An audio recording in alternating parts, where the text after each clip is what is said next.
finally into a regular week with our football schedule with classes beginning tomorrow. We had our first Sunday night practice, and the players are off today, and we'll get right at it with Howard on tomorrow. It'll be a good challenge for our football team.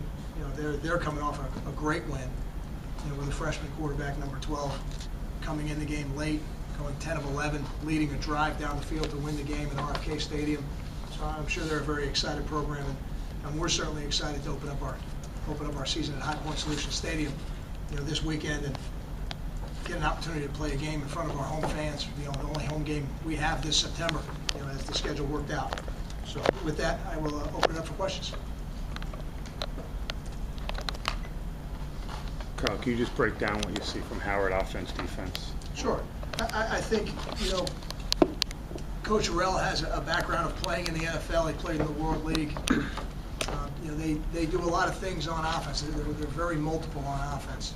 They do some pro-style sets, personnel, run game, and then they also have a spread element to their offense as well, where they'll put 3 wide receivers in the game, and one of their wide receivers is a little bit of a hybrid type of guy. He's off the ball, he's on the ball, and so they challenge you in a number of ways. They're going to make you defend a lot of different schemes.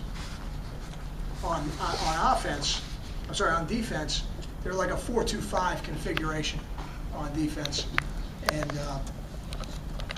they want to, without getting too specific, they want to pressure you. They want to bring pressure, and they want to attack you on defense. Kyle, do you think the fact that this is your first home game, the team's first home game too, will offset any temptation to look ahead to South Florida, since that's a league opener? And I hope the excitement of being in our home stadium, for sure. I think when you look around the country, it's not hard to find motivation for every football game.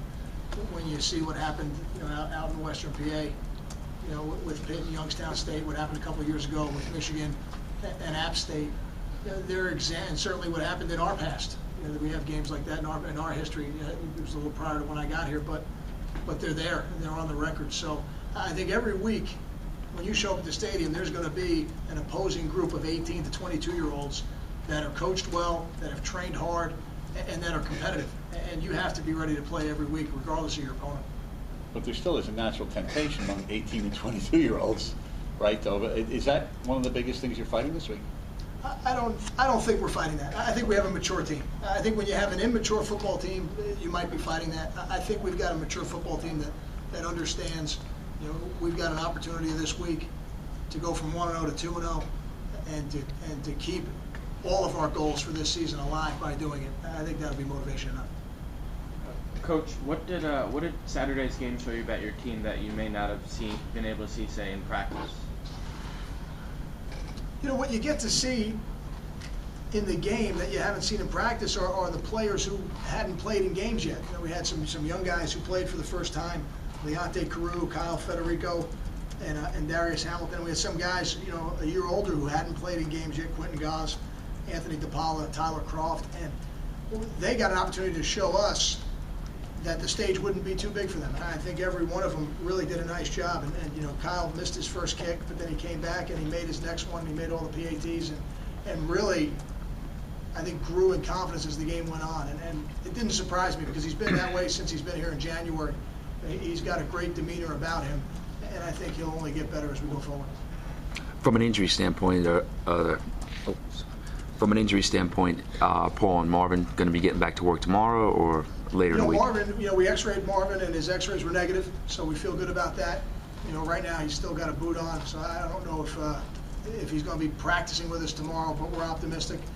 Paul's going to be an interesting case. He's got an ankle issue right now that he's dealing with, and when I saw him this morning down in the weight room, he was walking around in sneakers without a limp.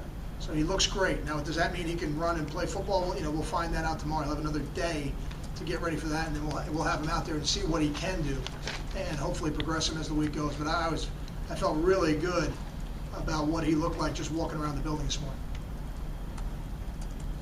Talked about this being almost a normal week, but how quickly does it dissolve into abnormal since you turn around quickly on Sunday?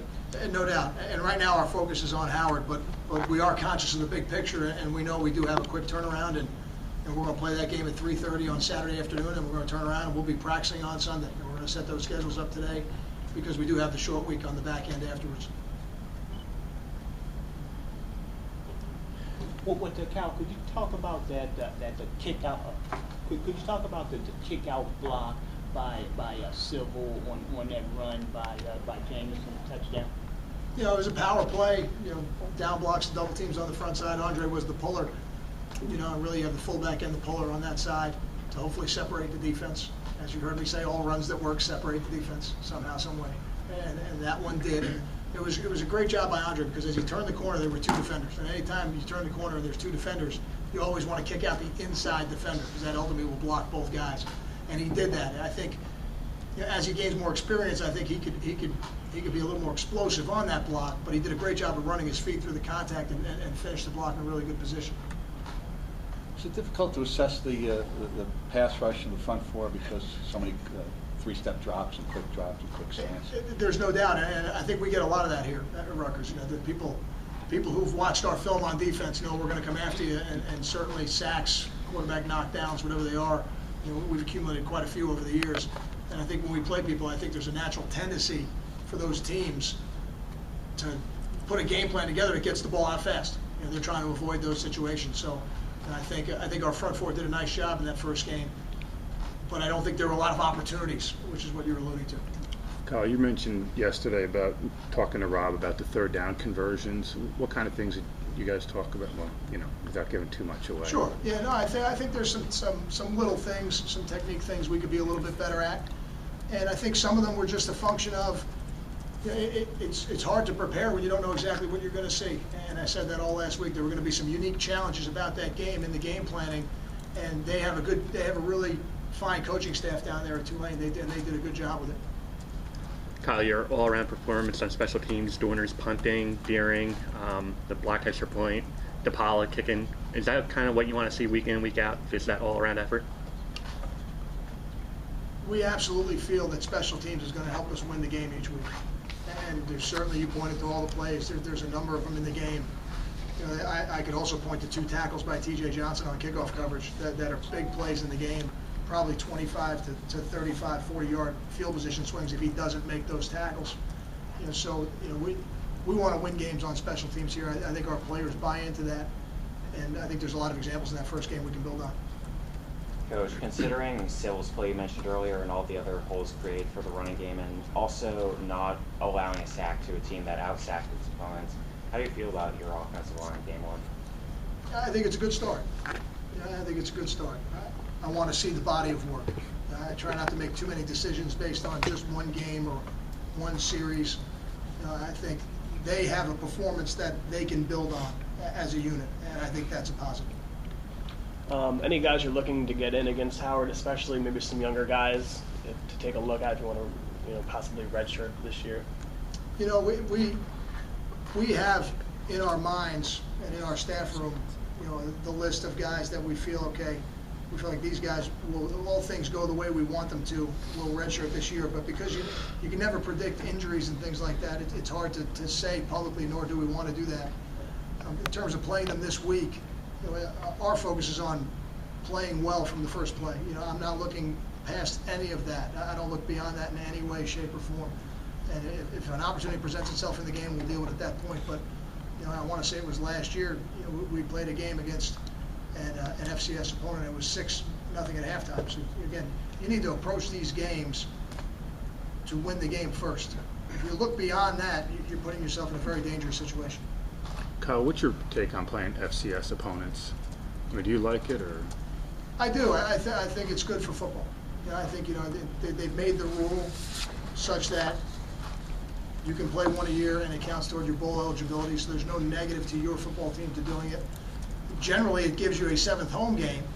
It didn't for us this year, which I think is a positive for your fan base. You get the one more Saturday experience for the fan base in your area.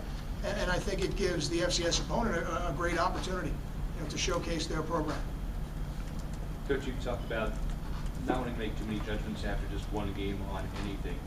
In the past few years, there's been some tinkering of the offensive lines to try and straighten things out. How important for you is it to try and keep a group together as much to get some continuity there? think it's critical, and I don't say that as any absolute. I don't say that to tell you it couldn't work another way, but it's just been my experience over 19 years that the better offensive lines I've coached, seen, been a part of, have all had continuity to a certain degree. And it's not, it doesn't have to be 5, but there's got to be a certain degree of continuity week in, week out.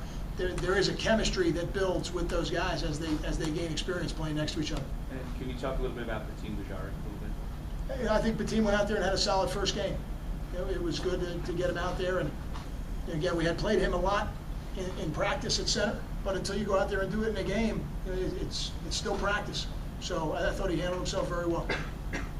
Staley had a little bit of a fumbling issue last year. You dropped one here. You said Harrison recovered. Is that something you're concerned about, or will talk to him about? We're always concerned about ball security. Absolutely. And it's not really something that we talk to him about. We just try to reinforce the coaching points of securing the ball every play. And it was great to see him on the very next play have a positive play. So it certainly wasn't something that was on his mind. And I thought overall Savon did a good job in the game. Unfortunately for him, he had 2 runs that got called back for penalties that weren't even at the point of attack. He probably lost somewhere between 15 and 20 yards on his stats, unfortunately for him. Or it looks on paper like he had an even better day, but we were pleased with his performance overall. But ball security is always at a premium, and as we tell the players, the ball is the program. You can't score without it. Coach, you've obviously been on the sidelines for a while. Was there any different feel being the head coach as opposed to being an assistant? Yeah, no doubt. I got to talk to the officials. We were never allowed to talk to the officials as assistants. So that was different. And certainly not going back to the bench is different. You go from one phase to another. You go from offense to special teams to defense to special teams back to offense. And so the flow of the game, the experience I have on the sideline, but the flow of the game is a little bit different. Kyle, what's the difference between Antoine Lowry this year and last year? I think another year of building his reactions as an offensive lineman. An offensive line is a stimulus reaction position. You can make a case that they all are in football, but there's so little time for recovery because the people you're interacting with on the other team are so close to you. I think it's just another year of experience playing the position, and I think Antoine has done a good job he's probably in the best shape he's been in since he's been here as well, and that certainly does not hurt. Any other questions? When you went back again, looked at Gary, anything changed in your assessment? Really, no. I was pleased with the way Gary managed the game. I think we all, myself, the coaches, and Gary alike, would like to have that one throw back on 4th down. But as I said in training camp, he will learn from that experience. I have no doubt about that, and he'll be better for it this week. Fortunately for us, we're able to learn from that experience and win the game. It's always nicer to teach and correct, after a win, for sure. All set. Thanks, Coach.